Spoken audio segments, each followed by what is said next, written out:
High, তোমরা সবাই কেমন আছো? চলে এসেছি নতুন একটা ভিডিও নিয়ে, নতুন একটা লুক নিয়ে। তোমরা এই লুকটা অনেকেই দেখে নিয়েছো আর অনেককেই ভালোবাসা দিয়েছো। তো চলো আজকে এই লুকটা তোমাদের সঙ্গে শেয়ার করি যে কী করে আমি এই লুকটা ক্রিয়েট করলাম। তো আগেও একটা আমি আমার এই ক্লায়েন্টের লুক শেয়ার করেছি।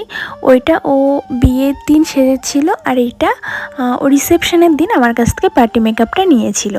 তো আমি 2 দিনই ওকে সাজিয়েছিলাম। ফার্স্টে একদিন যাওয়ার কথা ছিল, তারপরে যেই দিন ওর রিসেপশনটা ছিল, মানে রিসেপশনের দিন ও পার্টি মেকআপ করবে বলছিল, সেই দিন ও হঠাৎ করেই আমাকে বুকিং করে, তাও দুপুরের প্রায় পরে।